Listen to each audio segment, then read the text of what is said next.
따라서 합시다. 다시 시작할 수 있다. 잠깐 기도하겠습니다. 하나님 말씀을 묵상할 때 함께 하시고 우리가 아버지의 마음을 배우고 붙들고 살게 해 주시옵소서. 연약한 모습은 십자가 뒤에 가리시고 홀로 영광 받아 주시옵소서. 의탁하며 예수님의 이름으로 기도하옵나이다. 아멘. 2010년 4월 달에 서울 가정법원에서 한 재판이 있었습니다. 그날 재판에는 16 먹은 소녀가 재판을 받았습니다. 이 아이는 좀 손버릇이 나쁘다고 그래야 되나? 여러 가지 좀 나쁜 죄, 경범죄를 지어서 결국은 그날 재판을 받게 됐어요. 그 이전에도 14번의 절도를 사실은 범했던 여자아이예요. 참 마음이 아픈 거죠.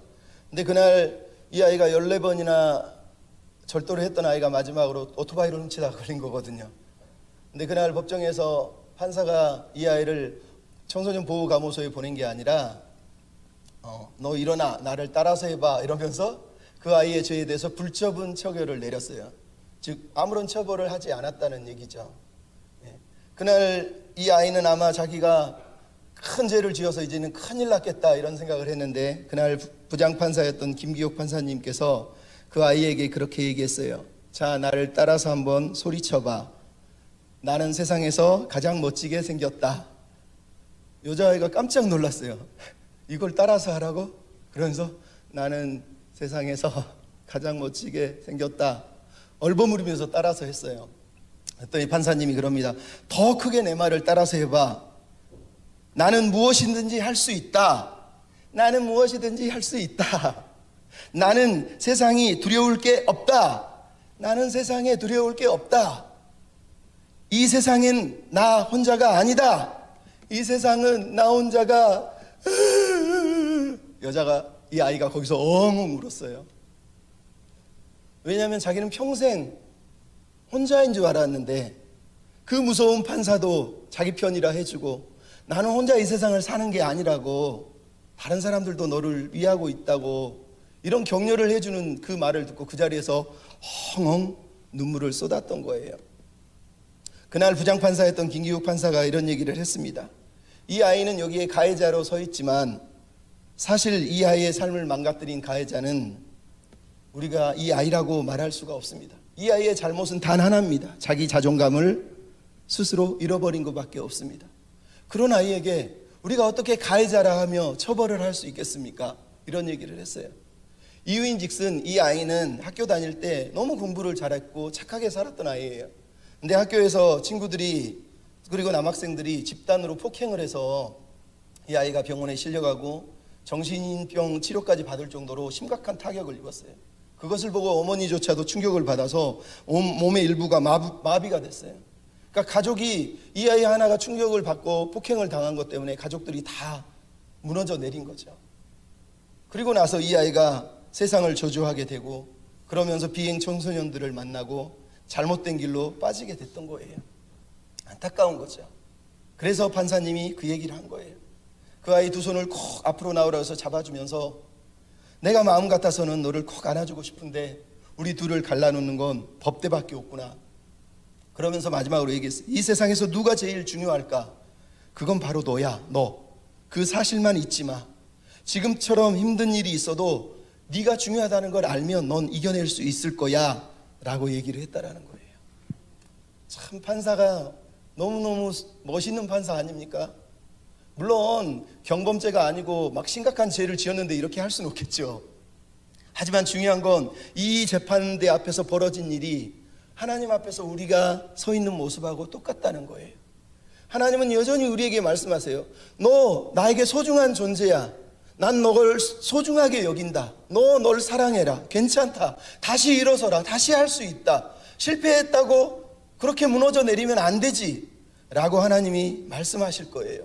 왜? 시편 37편 23편에 이런 얘기가 있죠. 여호와께서는 사람의 걸음을 정하시고 그 길을 기뻐하시나니 37편 24편은 4절은 그는 넘어지나 아주 엎드러지지 아니함은 여호와께서 그의 손으로 붙드심이로다. 여러분 누가 주인공입니까? 넘어지는 사람입니까? 아니요. 넘어지는 사람을 일으켜 세우는 손이 있답니다. 누구예요? 여호와 하나님이란 말이에요. 여러분, 우리가 넘어져도 걱정 안 해도 돼요. 왜? 그분이 우리를 잡아서 일으켜 세워주실 거거든요. 우리가 믿음으로 산다라는 건 그런 거예요. 죄 지을까봐 벌벌 떠는 삶이 아니라, 비록 실패할까봐 넘어질까봐 두려워하는 삶이 아니라, 그럼에도 불구하고 다시 할 수 있는 이유는 하나님이 우리를 붙잡아 주실 거예요. 하나님이 우리를 일으켜 세워주실 것이기 때문이란 말이에요. 오늘 여러분 140년 동안, 아니 짧게는 90년 동안 성벽 하나 세우지 못하고 계속 실패하고 또 넘어진 이스라엘 백성을 향하여서 하나님은 느헤미야라고 하는 한 사람을 통해서 지금 말씀하시는 거예요. 우리 다시 할 수 있다. 우리 다시 시작할 수 있다는 거예요. 비록 싸우다가 실패했고, 학개가 와서 또 하다가 또 넘어졌고, 에스라가 와서 또 하다가 넘어졌지만, 그리고 우리가 하다가 또 넘어질 수도 있을지 모르겠지만, 그럼에도 불구하고 하나님은 여전히 우리를 손으로 붙잡아 일으켜 세워주실 것이다. 우리 다시 할 수 있다는 거예요. 여러분, 우리가 믿는 하나님이 그분이세요. 하나님이 우리를 다시 일으켜 세우시고 싶으세요. 하지만 다시 일으켜 세우실 때는 언제나 그 중심에 누가 있습니까? 사람이 있는 거예요. 사람. 느헤미야 같은 사람이 있는 거예요. 느헤미야처럼 하나님만 바라보는 그 사람을 통해서 하나님을 우리를 일으켜 세우신단 말이에요. 박노해 시인이라는 분이 쓴 시 중에 다시라고 하는 시가 있어요. 희망찬 사람은 그 자신이 희망이다. 길 찾는 사람은 그 자신이 새 길이다. 참 좋은 사람은 그 자신이 이미 좋은 세상이다. 사람 속에 들어있다. 사람에서 시작된다. 사람만이 희망이다. 여러분, 이 시의 주인공이 느헤미야하고 이 시의 주인공이 우리가 되어야 되는 거예요.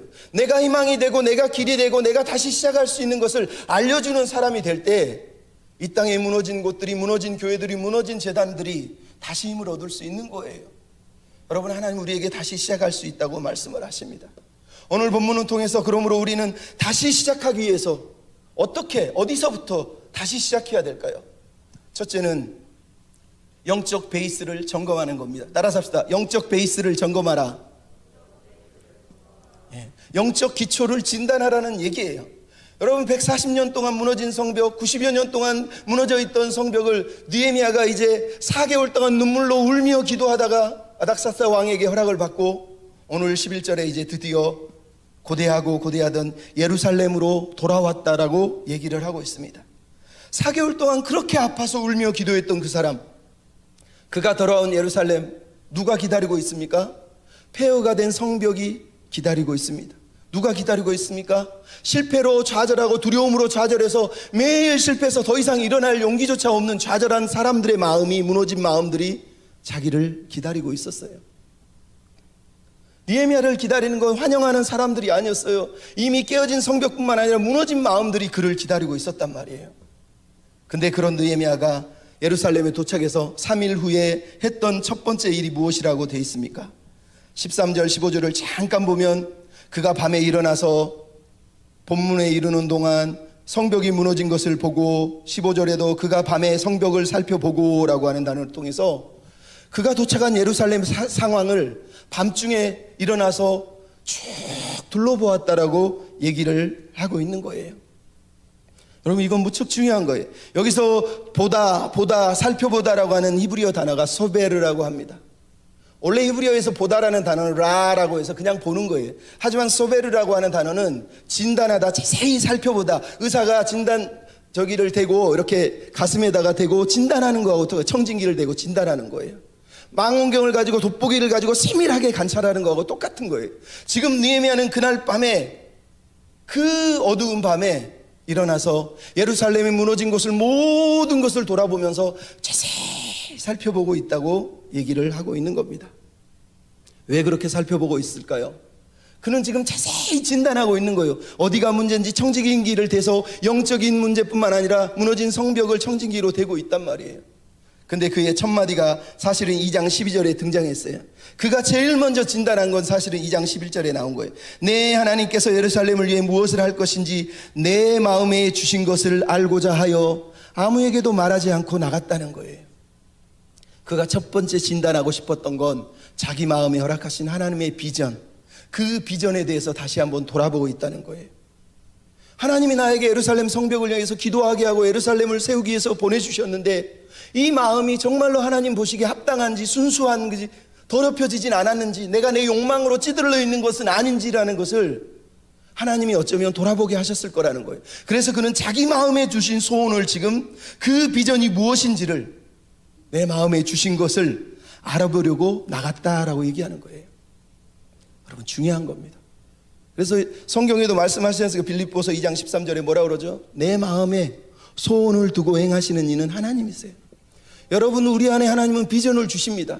하지만 비전을 받은 사람은 언제나 내게 허락한 이 비전이 정말로 내가 이 비전대로 합당하게 지금 살아낼 수 있는지 영적인 베이스, 자기 자신을 먼저 점검하고 검토하는 일이 필요한 거예요.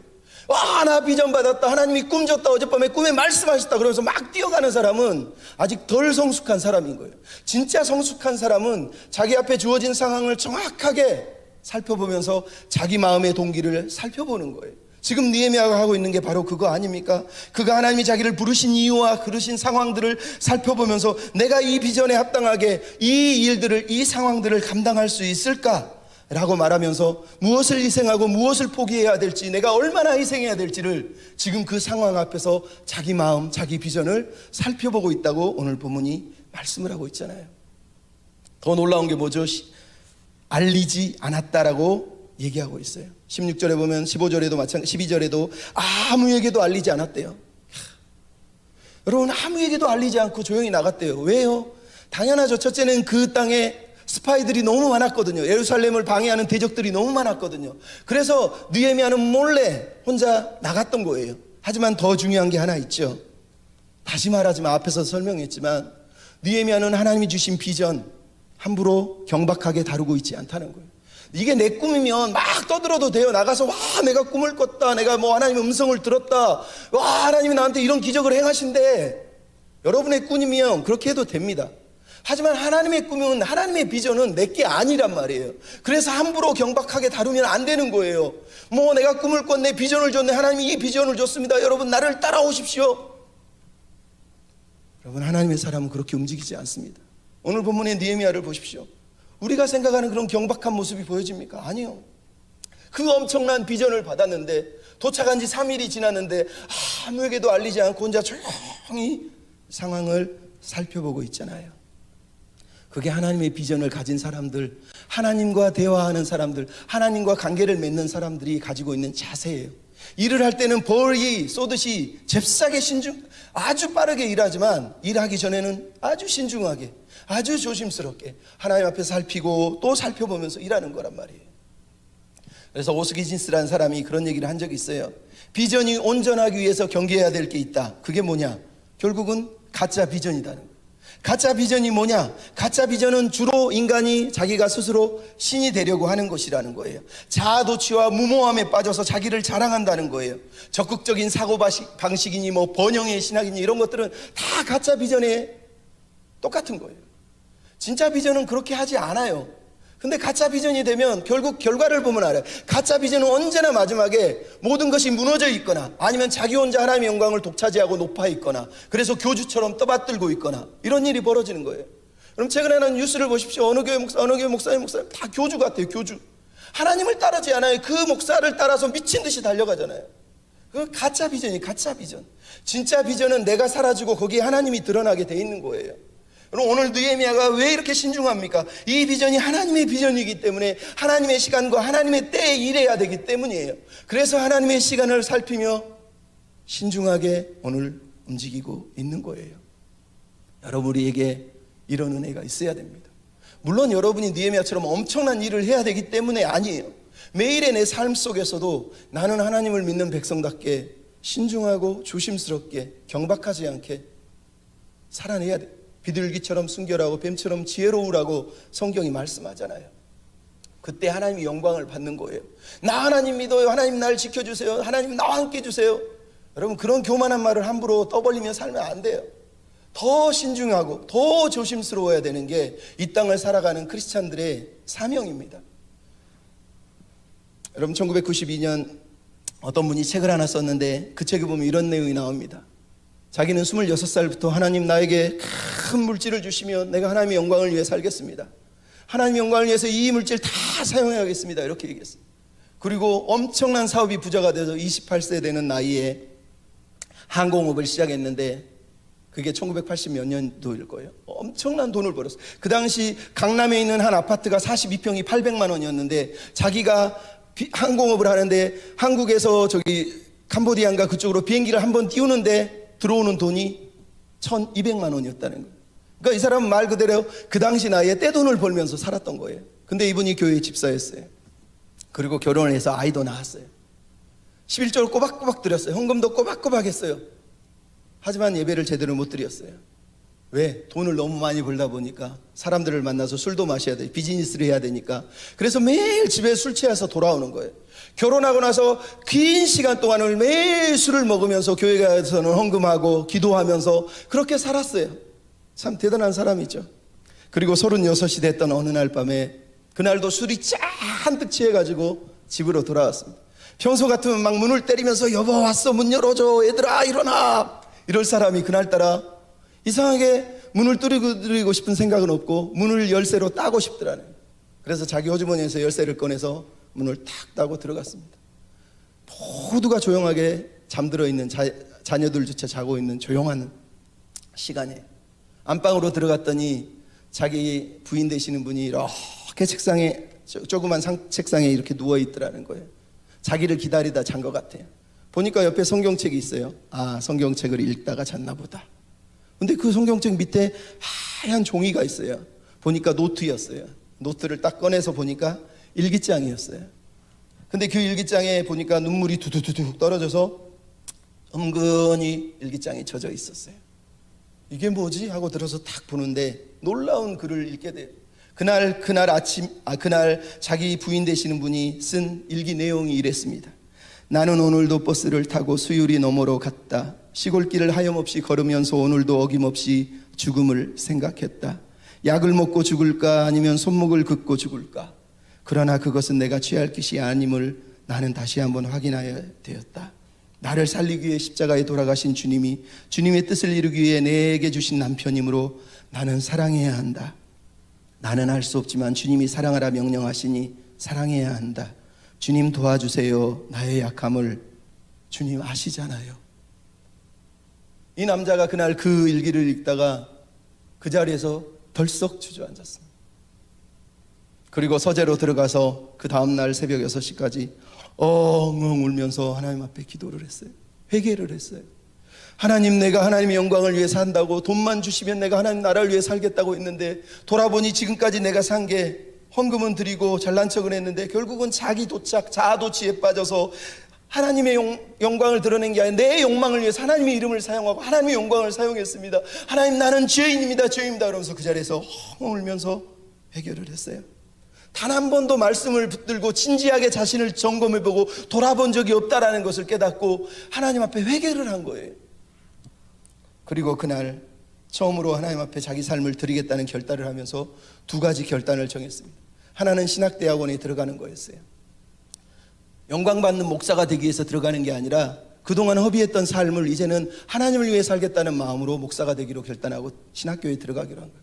두 번째, 평생 통장이나 집은 소유하지 않겠다고 결정을 했어요. 그리고 지금까지 그것을 실천하려고 엄청 노력하고 애쓰고 있습니다. 이분이 지금은 은퇴하신 100주년 기념교회 주님의 교회를 옛날에 담당했던 이재철 목사님이세요. 이분이 2018년 11월 18일 양아진 100주년 기념교회에서 마지막 은퇴 설교를 하시면서 이렇게 얘기했습니다. 여러분, 지금부터 이재철이라는 사람을 거침없이 버려주십시오. 다시는 이재철이라는 이름을 기억하지 않으셔도 됩니다. 적당히 버리지 말고 나를 철저히 버려주십시오. 그리고 하나님만 붙들고 사십시오. 이렇게 설교를 한 거예요. 여러분, 멀리 길을 떠날 사람이 날 잊지 말아줘 이렇게 해도 성도들이 울면서 아파했을 텐데 나를 버려주십시오. 나를 잊어주십시오. 내가 기억되면 당신의 교회가 어려워집니다. 나를 버려주십시오라고 했다는 거예요. 얼마나 놀라운 고백입니까? 그리고 그분이 전국에서 땅 한 평당 10만 원짜리 되는 땅이 있으면 내가 거기 가서 집 짓고 살겠다 그랬습니다. 아무리 찾아도 없어요, 우리나라에. 그러다가 저기 경남 거창에 가니까 거기서 한 평당 10만 원짜리 땅이 있어서 거기로 가서 살고 있어요. 그랬더니 주변의 사람들이 너무 춥잖아요 그러면서 도와줘서 좀 따뜻하게 집을 컨테이너지만 지어서 지금 살고 계십니다.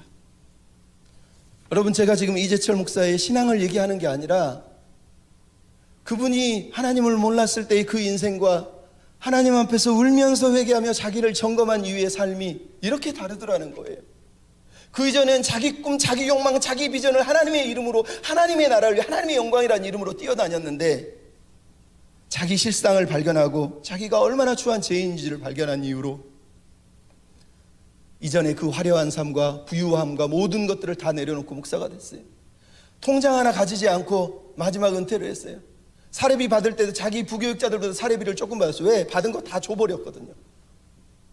물론 그분이 책을 써서 뭐 여러 가지 얘기도 있겠지만 그 정도로 나쁜 사람이 아니에요. 그만큼 존경스러운 분이에요. 여러분, 우리가 하나님 앞에 서는 길은 이런 겁니다. 나를 돌아봐야 돼요. 내게 주신 설령 비전이 있어도 꿈이 있어도 그게 정말로 하나님 보시기에 나를 합당하게 사용하고 다루고 있는지를 하나님 앞에 기도해야 되는 거예요. 느헤미야가 첫 번째 한 게 그거였단 말이에요. 두 번째 한 게 뭡니까? 마음을 세워줬다는 거예요. 공동체의 마음을 세우고 있다는 거예요. 여러분, 따라잡시다. 공동체의 마음을 세워줍시다. 공동체의 마음을 세워주는 거, 이거 너무너무 중요한 겁니다.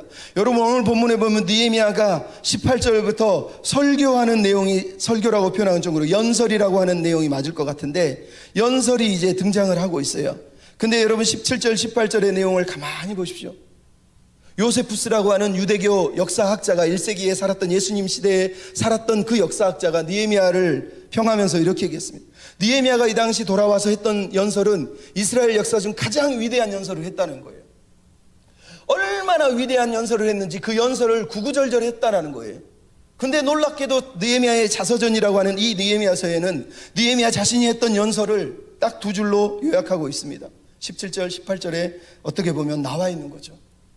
그 많은 내용은 다 지우고 그냥 이 두 구절만 우리에게 들려주고 있는 거예요. 참 대단하지 않습니까? 그가 하고 있는 그 연설의 내용이 무엇입니까? 우리가 당한 공격을 너희가 보고 있다. 우리가 당한 공격을 내가 알고 있다. 우리가 당한 수치를 이제는 다시 당하지 말자.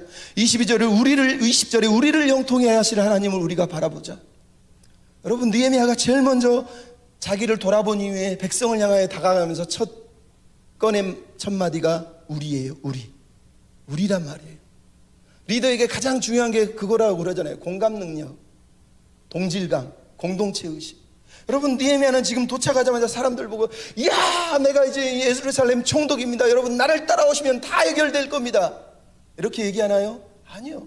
느헤미야는 지금 백성들이 느끼고 있는 아픔, 공경, 수치를 자기가 몸소 다 알고 있다고 말해요. 왜? 그는 4개월 전에 이미 아닥사스다 왕 밑에 있는 페르시아 왕궁 수상궁에서 엉 울면서 예루살렘의 수치, 이스라엘의 성벽의 무너짐을 보고 아파하면서 울면서 기도했던 사람이거든요. 그래서 그가 말하는 거예요. 우리가 당한 공격을, 지금 느헤미야 자기가 우리라고 얘기하는 거, 우리, 당신들이 당한 공격을 내가 안다고 말하는 게 아니에요. 우리가 당한 공격, 우리가 당한 수치를 내가 알고 있다. 우리가. 여러분, 이게 느헤미야가 가지고 있는 리더의 마음이에요. 이 마음이 얼마나 아름답습니까? 그래서 백성들이 마음이 움직이는 거예요. 저 사람이 나랑 다른데 내가 어떻게 저 사람을 따라갑니까? 평생 가난하게 살아본 적 없고 떡볶이 한번 먹어본 적이 없는 사람이 선거철만 되면 시장 가서 떡볶이 집어먹고 오뎅 집어먹으면서 그런 거 하고 이게 같습니까? 느헤미야는 수상궁에서 귀한 부자로 살았지만 그는 4개월 동안 엉엉 울면서 예루살렘의 수치를, 고통을 자기 것으로 느끼면서 기도했잖아요. 나와 내 조상과 내 아버지의 죄를 하나님이 용서해 주십시오 그러면서 예루살렘의 상황을 자기 것으로 받아들인 사람이 느헤미야란 말이에요. 그래서 하나님이 이 느헤미야를 통해서 백성들의 마음을 만지고 계신 거예요. 여러분, 마태복음 9장 36절에 예수님이 이런 말씀하십니다. 목자 없는 양처럼 사람들이 갈 곳을 잃어서 엉엉 우는 사람들을 보고 주님이 불쌍히 여기셨다고 얘기해요. 이 불쌍히 여기다는 헬라어 단어가 스플랑크니조마이라고 그럽니다. 원어는 해석하면 창자라는 뜻이에요. 내장이라는 뜻이에요. 내장. 여러분, 우리가 부모님들이 애를 낳고 아니면 애를 보고 아프면 간장이, 창자가 끊어질 듯 아프다 이렇게 얘기하잖아요. 예수님이 하나님의 백성들을 보고 목자 없는 양처럼 방황하는 사람들을 보면서 느낀 게 뭐라고요? 창자가 끊어질 듯이 아팠다는 거예요. 여러분, 이게 오늘 느헤미야가 품고 있는 바로 그 모습이에요. 저 사람 보고 말은 사랑한다 그랬는데 내 창자는 아무렇지도 않는다면 그건 거짓말인 거예요. 여러분, 예수님도 백성들이 너무너무 불쌍해서 그들을 사랑해서 창자가 끊어질 듯이 아팠대요. 느헤미야도 백성들의 수치를 보고 공경을 보면서 이게 내 공경이구나, 우리의 공경이나 그러면서 아파하고 있는 걸 우리가 본단 말이에요. 그럼 이게 참 리더의 모습인 거예요. 그리고 나서 하고 있는 게 뭡니까? 느헤미야가 이제 격려를 하고 있어요. 격려의 내용이 18절에 나왔죠. 하나님의 선하신 손이 도우셔서 왕이 내게 이른 말씀이 이러하더라고 전했다라고 얘기하고 있어요. 여러분, 두 가지를 얘기하고 있어요. 하나는 하나님이 선한 손이 도와주시더라. 그리고 하나는 왕조차도 이것을 허락했더라는 거예요. 여러분, 얼마나 놀라운 소식이에요. 가장 놀라운 소식은 물론 하나님이지만 반대로 생각해 보자고요. 왕이 허락했다는 거예요. 지난번에도 얘기했지만 아닥사스다 왕은 예루살렘 성벽이 세워지는 게 역모라고 생각했고 반역이라고 생각했기 때문에 에스라가 성벽을 지을 때 그걸 못하게 금지한 임금이란 말이에요. 그래서 이 예루살렘 백성들은 성벽을 지을 엄두조차 못 내는 거예요. 왜? 왕이 반역죄로 죽일 거니까. 지금 산발락과 도비아가 했던 말이 뭐예요? 19절 마지막에 보면 19절에 왕을 배반하려 하느냐라고 말하잖아요. 이거는 말 그대로 배반행위란 말이에요. 그런데 느헤미야가 뭐라고요? 하나님이 그 왕의 마음을 돌이키셨다는 거예요. 하나님의 선하신 능력이 나로 여기 돌아오게 해주시고 하나님의 꿈을 이루기 위해서 나를 보내셨다라고 얘기하고 있다는 거예요.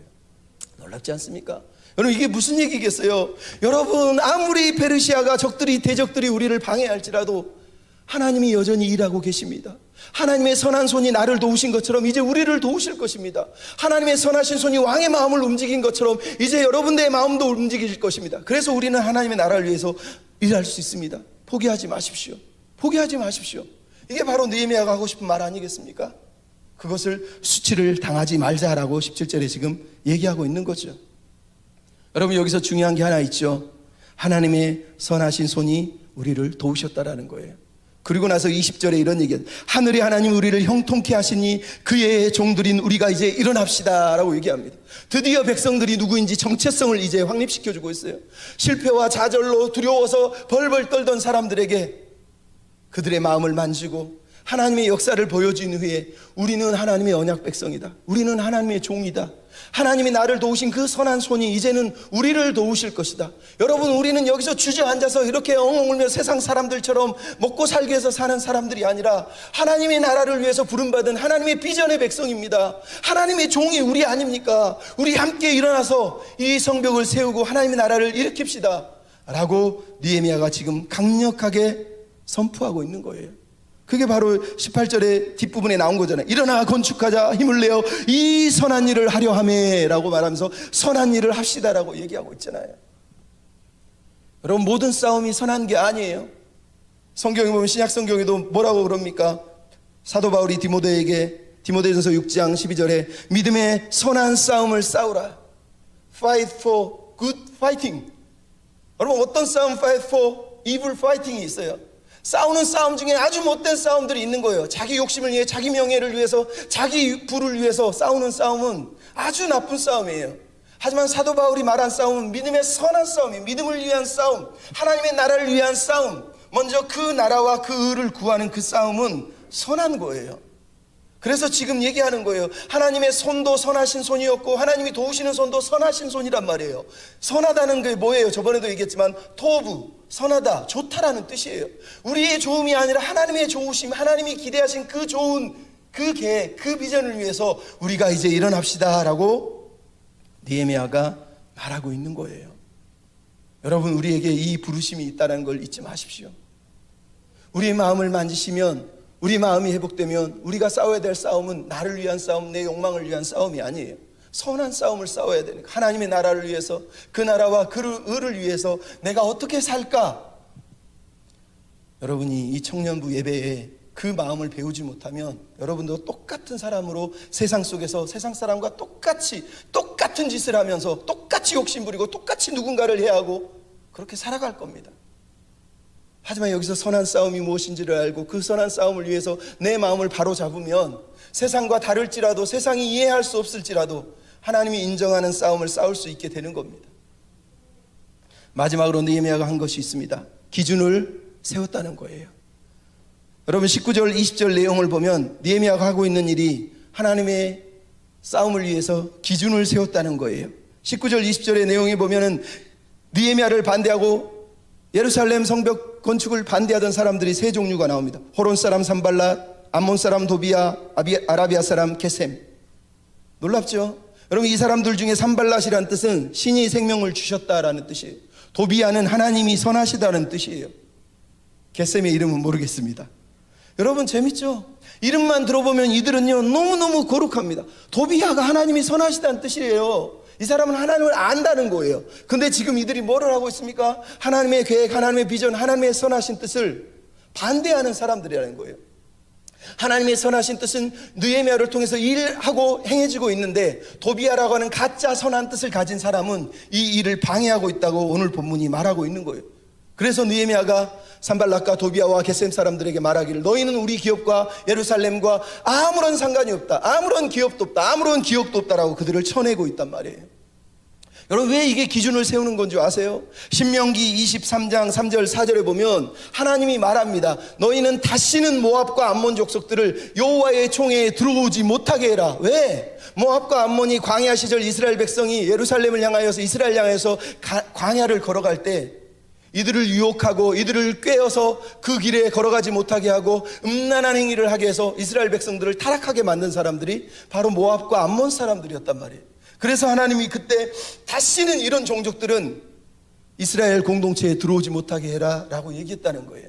지금 느헤미야가 하고 있는 선언이 바로 그겁니다. 하나님의 기준을 정해놓고 그 기준에 맞게 우리는 움직인다는 거예요. 우리의 기준은 도비야, 산발랏, 게셈처럼 그 당시 총독들, 그 당시 그 주변에 있는 부유한 백성들, 그 당시 영향력을 행사하던 사람들, 저들처럼 되기 위해서 우리가 사는 게 아니라는 거예요. 우리가 오늘 성벽을 건설하는 거는 저 도비야와 산발랏과 저 게셈 사람들처럼 자기 왕궁을 지우기 위해 사는 사람들이 아니라 하나님의 나라, 하나님의 비전, 하나님의 꿈을 이루기 위해서 우리 여기 모여 있는 거라는 거예요. 우리의 기준이 이거라는 거예요. 이거. 서로가 서로를 유혹하고 서로가 서로를 타락시키고 서로가 서로를 무너뜨리는 사람들이 아니라 서로가 서로를 잡아주고 일으켜 세워주고 다시 일어설 수 있다는 걸 보여주는 사람들이 되자라고 느헤미야가 지금 말씀을 하고 있는 거예요. 여러분 이게 하나님이 오늘 우리에게 요구하시는 삶이에요. 여러분 선한 싸움을 싸우라고 부르신 거예요. 이 선한 싸움을 위해서 우리는 어떻게 살아내야 될까요? 어떻게 싸워야 될까요? 다시 말씀을 붙잡아야죠. 성경의 모든 성경은 하나님의 감동으로 된 것으로 그러면서 맨 끝절에 뭐가 나온 줄 아시죠? 모든 선한 일을 행할 능력을 갖추게 하려 함이라. 하나님이 성경을 주신 이유가 여기 있어요. 모든 선한 일 하나님이 선하다 하시는 그 일을 위해서 우리를 부르신 거예요. 여러분 우리가 다시 일어서야 돼요. 이제 다시 하나님의 은혜를 붙잡고 자기 자신을 돌아보고 점검을 하고 다시 한번 내 마음의 동기가 어떤지를 바라보고 그리고 서로의 마음을 붙잡아주고 이렇게 세워줘야 돼요. 그리고 함께 말씀의 기준을 세우고 함께 하나님이 꿈꾸시는 비전, 하나님이 꿈꾸시는 나라의 비전을 세워놓고 그 표대를 향하여서 우리가 이제 다시 나아가야 되는 겁니다. 여러분 사람이 주저앉아서 여기저기서 주저앉아서 안 된다, 틀렸다, 망했다 다 같이 그렇게 소리 지르고 울면서 좌절하고 실패하고 끝나면 그 공동체는 망하는 겁니다. 코로나 때문에 안 돼요, 이것 때문에 안 돼요, 저것 때문에 안 돼요. 그러면 우리는 답이 없는 거예요. 하지만 믿음의 백성들은 거기서도 여전히 하나님의 말씀을 기준으로 삼고 그분의 비전을 붙들고 다시 시작할 수 있어요. 하나님은 네가 왜 실패했냐, 무엇 때문에 실패했냐 물어보지 않으세요. 왜 다시 일어나지 않았느냐라고 물어보시는 거예요. 여러분 하나님 베드로를 찾아왔어요. 예수님께서 디베랴 바닷가에서 물고기를 잡고 있던 베드로에게 예수님이 찾아왔어요. 그리고 뭐라고 그랬습니까? 너 왜 날 3번이나 부인했니? 이 나쁜 놈아, 이 배신자야. 그랬습니까? 아니요. 너 나 사랑하니? 라고 물어본 거예요. 너 나 사랑하니? 여러분 하나님은 우리를 사랑하세요. 내가 넘어져도 실패해도 하나님은 다시 일으켜 세워줄 거예요. 중요한 건 나를 일으켜 세워줄 수 있다는 믿음을 갖는 거예요. 다시 할 수 있다는 걸 하나님 말씀하시는데 하나님은 안 돼요, 안 돼요, 안 돼요. 나는 절대 못해요, 못해요. 그렇게 살면 안 된다는 거예요. 그렇게 살면 우리가 넘어져도 우리가 실패해도 그분은 포기하지 않으세요. 다시 우리를 잡아 이렇게 세우실 거예요. 그러면 여러분 다시 일어나야 됩니다. 다시 여러분의 비전, 마음의 동기를, 내가 왜 하나님을 예배하는지, 무엇 때문에 이 교회에 서 있는지를 하나님 앞에 기도해야 돼. 그리고 내 마음뿐만 아니라 옆 사람의 마음을 붙잡아주고, 우리가 왜 예배하는 줄 아니? 우리가 왜 여기 있는 줄 아니? 서로 격려해야 돼. 그리고 함께 하나님의 기전, 하나님의 말씀, 하나님의 기준을 붙들고 그 나라를 위해서 다시 일어나야 돼요. 그럼 맥스 루카도라고 하는 목사님이 어렸을 때 텍사스의 오디사라는 곳에 살았답니다. 10살 때예요. 텍사스는 말 그대로 바다가 없는 동네예요. 그러니까 어려서부터 자기는 바다가 보는 게 소원이에요. 막 TV에 바다를 보고 막 바다 너무너무 좋다 막 부러워했어요. 근데 어느 날 삼촌이 와가지고, 너 캘리포니아 애너하임의 그 바닷가 한번 보여줄까? 그리고 데려갔어요. 어려서 생전 처음으로 바다를 본 거예요. 바다를 보다가 이 아이가 깜짝 놀라요. 삼촌. 왜? 삼촌 저기 봐. 왜? 저기 파도가 지금 밀려오는데 또 와. 또 파도가 또 와. 저게 신기하니? 내가 신기한 거 한 가지 더 얘기해 줄까? 저거 어제도 왔었다? 에이, 삼촌 거짓말 하지 마. 아니야, 저 파도가 어제도 여기로 계속 밀려왔다니까. 내가 더 신기한 거 하나 얘기해 줄까? 뭔데? 저게 100년 전에도 이렇게 밀려왔고 1000년 전에도 이렇게 밀려왔어. 삼촌 진짜야? 정말이라니까. 정말이야? 아, 그런 거야? 파도는 계속 이렇게 밀려오는 거야? 그러면서 막 뛰어가서 파도에 몸을 던졌다는 거야. 그러면서 맥스 루카도 목사님이 글을 썼어요. 밑에다가, 하나님의 사랑의 파도는 내가 실패했다고, 내가 넘어졌다고 나를 밀어내지 않는다. 나를 그 파도는 받아주면서 1000번이고 10,000번이고 밀려온다. 100년 전에도 1000년 전에도 그 사랑의 파도는 밀려왔었고, 앞으로 100년 후에도 1000년 후에도 4000년 후에도 영원토록 그 사랑의 파도는 쉼없이 우리에게 밀려와서 내가 넘어질 때다 우리를 끌어안아주고 우리를 품어주고 다시 일으켜 세워줄 것이라는 거예요. 여러분, 하나님의 사랑이 이런 사랑이라는 거예요. 그 사랑을 믿는다면 실패할까 넘어질까를 두려워하는 게 아니라 다시 일어날 수 있는데, 다시 일어나라 말씀하시는데 그 음성에 내가 순종하지 않고 있다는 걸 깨닫고, 하나님 다시 일어나겠습니다. 내 마음을 붙잡아 주십시오. 우리 형제들의 마음과 자매들의 마음을 붙잡아 주십시오. 우리 공동체를 붙잡아 주셔서 다시 말씀 위에 세울 수 있도록 하나님 우리를 붙들어 주십시오. 그래서 우리의 기도가, 우리의 노래가 다른 영혼들을 살리는 그런 삶을 살게 해주십시오. 이런 고백을 드리는 저와 여러분이 됐으면 좋겠습니다. 우리 사람을 살리는 노래 같이 부르시면서, 하나님, 느헤미야가 걸어간 길이, 우리가 걷는 길이 사람들은 이해할 수 없는 길이지만 주님이 부르신 길이면 우리가 걸어가게 해주십시오. 그 부르심에 순종할 때에 우리의 삶이 하나님께 영광이 되게 해주십시오. 이렇게 고백하며 찬양하며 기도하고 마칩시다. 내 노래가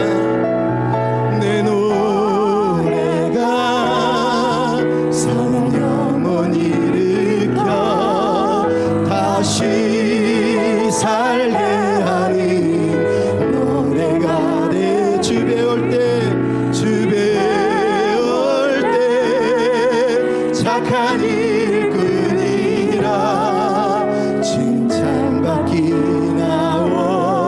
하나님, 나의 기도가 영혼을 살리게 하소서.